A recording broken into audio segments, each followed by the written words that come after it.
NATO handa nang makipaglaban sa Iran? Bakit ganito? Iran, may planong atakihin ng Europe? Bakit kaya? At yan ang aalamin natin sa JP Amazing Stories.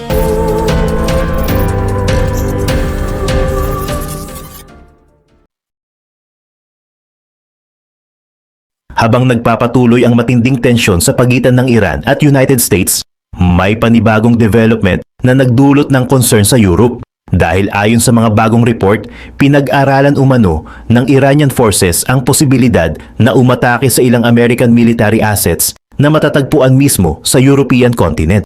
At kapag nangyari iyon, posible nang hindi lamang United States at Iran ang direktang sangkot sa confrontation. Maaari nang madamay ang NATO.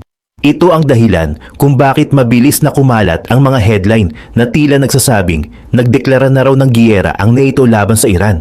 Pero kailangang malinaw tayo rito. Hindi nagdeklara ng war ang NATO laban sa Iran. Ang sinabi ng NATO ay handa itong harapin ang anumang threat at gagawin nito ang kinakailangan upang depensahan ang mga miyembro ng alliance. Malaking pagkakaiba iyon. Sa ngayon, deterrence at warning pa lamang ang ginagawa ng NATO. Hindi pa ito announcement ng military offensive laban sa Tehran. Pero seryoso pa rin ang dahilan kung bakit nagsalita ang alliance. Ayon sa reports na lumabas noong August 19th, pinag-aaralan umano ng Iran kung paano nito mapapalawak ang retaliation sakaling lalo pang palakihin ni US President Donald Trump ang military action laban sa Tehran. Kabilang umano sa pinag-aaralang options ang mga US military assets na nasa Southeastern Europe. Dito na pumapasok ang isang napakadelikadong senaryo. Kung isang American base sa Middle East ang tatamaan, maaari itong manatiling bahagi ng US-Iran confrontation. Pero kung intentionally tatamaan ang isang military facility na nasa loob ng territory ng isang NATO member, maaaring magbago ang buong nature ng conflict. At isa sa mga bansang binabanggit ngayon ay ang Bulgaria. Binabanggit din ang possibility na maging target ang European base na ginagamit ng US military, particular ang Bulgaria at Cyprus. Ngunit karamihan sa mas malawak na military conclusions sa material na iyon ay komentary ng presenter at hindi dapat ituring na independent confirmation. Kaya ang totoong tanong ngayon ay hindi kung nagdeklara na ba ng giyera ang NATO. Ang mas mahalagang tanong ay, ano ang mangyayari kung tuluyang ilipat ng Iran ang laban mula Middle East patungong Europe? Ayon sa report na sinipin ng international media, hindi lamang simpleng warning ang pinag-uusapan sa loob ng Tehran. May mga Iranian forces umano na nag-assess ng possible targets sa labas ng Middle East sakaling magkaroon ng panibagong malaking American attack sa Iranian infrastructure. Ang logic ng Iran ay matagal nang malinaw. Kung may isang foreign military base na gagamitin upang suportahan o maglunsad ng attack laban sa Iran, maaaring ituring iyon ng Tehran na legitimate military target. At dahil may US military facilities at personnel sa iba't ibang bahagi ng Europe, lumalawak ngayon ang possible geographic area ng confrontation. Ayon sa mga taong sinasabing malapit sa Iranian regime, naghahanda umano ang Tehran ng options kung muling lalawak ang American offensive. Isa sa mga insider ang nagsabing maaaring maging napakalawak ng Iranian response. Pero mahalagang tandaan ang wording. Ito ay reported planning at assessment.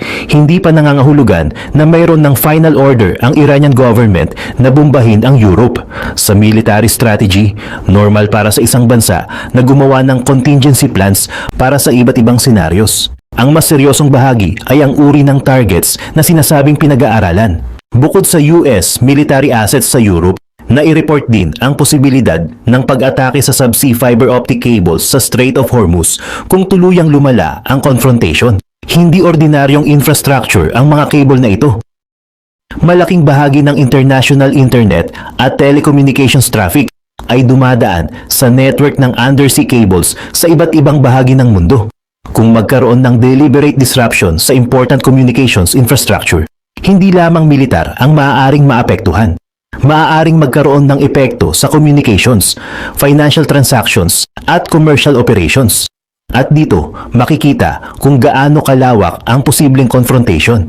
Hindi lamang missiles laban sa military base.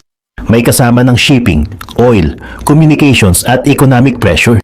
Samantala, ipinakita ang Iranian position bilang isang ultimatum umano sa Americans kaugnay ng withdrawal ng forces at pressure sa Strait of Hormuz. Gayunman, ang specific deadline at ilan pang dramatic claims sa programang iyon ay hindi supported ng independent confirmation sa materials na meron tayo. Kaya mas ligtas silang ilarawan bilang claims ng source, hindi established facts. Ang confirmed na mahalagang development ay ito. Nababahala na ang NATO dahil may credible reporting na pinag-aaralan ng Iran ang possible attacks sa American military assets sa Europe at doon nagsimula ang mas malaking European security concern. Isa sa pinakamahalagang pangalan sa buong report ay ang Bulgaria. Ang Bulgaria ay hindi lamang isang European country. Ito ay miyembro ng NATO at noong July 2026, inaprubahan ng Bulgarian Parliament ang temporary stationing ng hanggang 8 US KC-135 aerial refueling aircraft at humigit kumulang 250 American military personnel sa Besmer Air Base. Ang deployment ay nakaschedule mula July 24 hanggang October 1, 2026. Bakit mahalaga ang tanker aircraft? Dahil ang KC-135 ay ginagamit upang mag-refuel ng ibang military aircraft habang nasa ere. Ibig sabihin, pwedeng mas tumagal sa operasyon ang fighter jets, bombers at iba pang aircraft nang hindi kailangan ng bumalik agad sa kanilang original base. At sa panahon ng isang malawak na military campaign, napakahalaga ng aerial refueling. Kaya mula sa pananaw ng Tehran, maaaring tingnan ang ganitong facility bilang bahagi ng logistics network ng American military operations. Nagbabala na rin ang Iran noon sa Bulgaria tungkol sa paggamit ng territory nito para sa American military activities.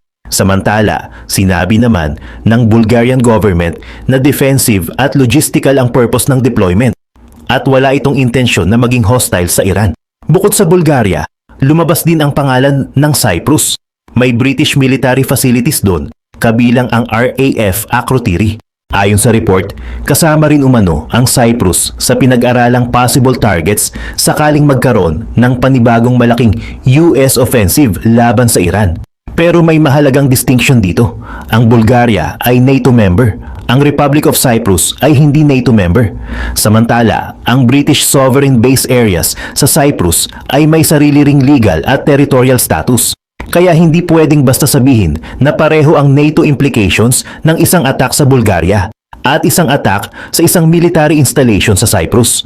Gayunpaman, parehong may malaking geopolitical consequence. Parehong Bulgaria at Cyprus din ang binanggit bilang possible areas na maaaring matarget dahil sa presensya o suporta sa Western military forces. Ito ang dahilan kung bakit naging alerto ang Europe dahil kung ang Iranian retaliation ay manatili sa Persian Gulf, regional conflict pa rin ang pangunahing framework. Pero kung may missile na sadyang papunta sa Bulgaria, ibang usapan na iyon. Dahil sa likod ng Bulgaria ay hindi lamang Bulgarian military. Nariyan ang buong NATO alliance.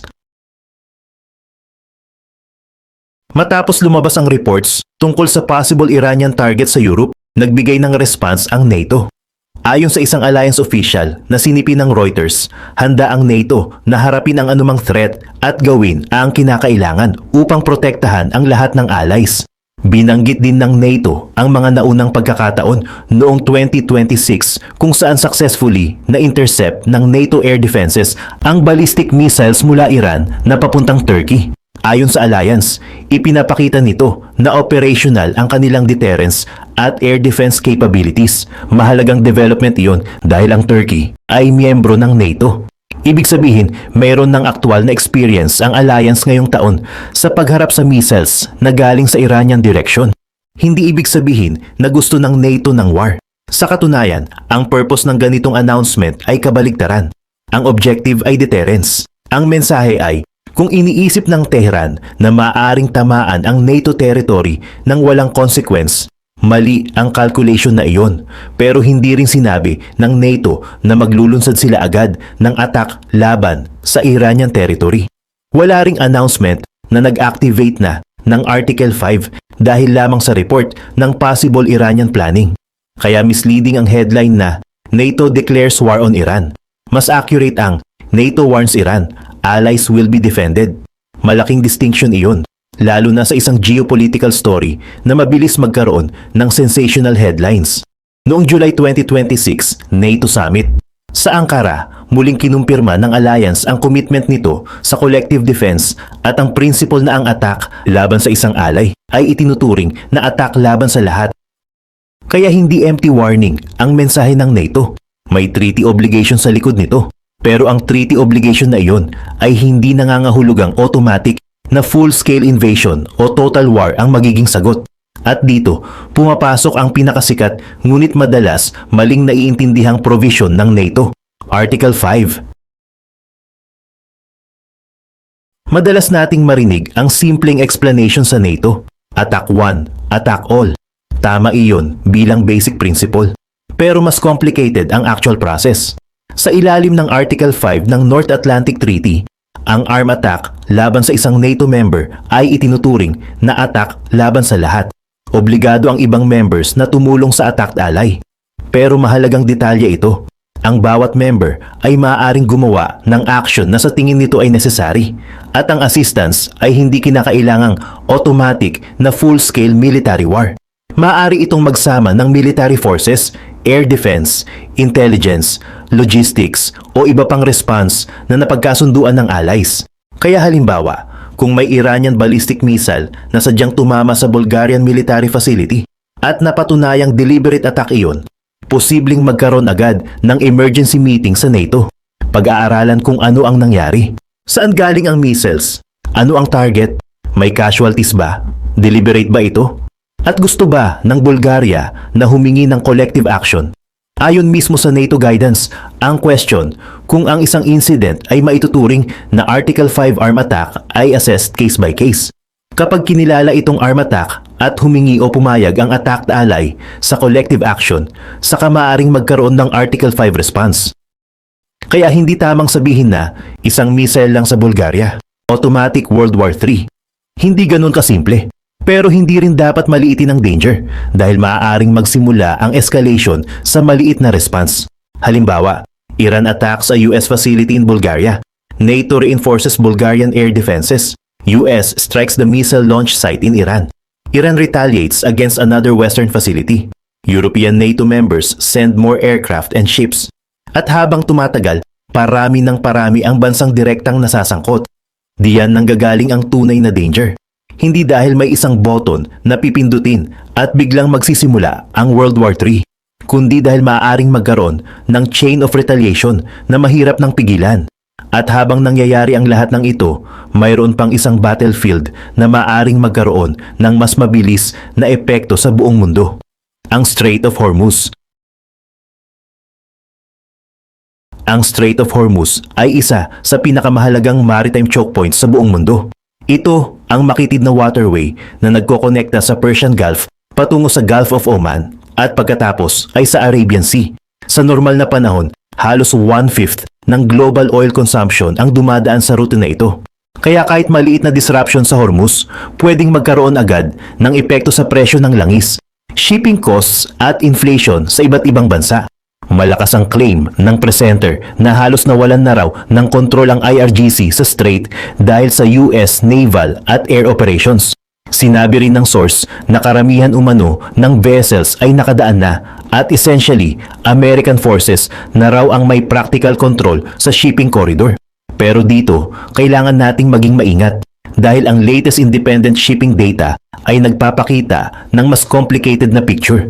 Ayon sa Reuters report, noong August 20, 9 lamang na commodity vessels ang na-record na dumaan sa Hormuz noong Wednesday, kapareho ng previous day at malayo pa rin sa normal pre-war traffic.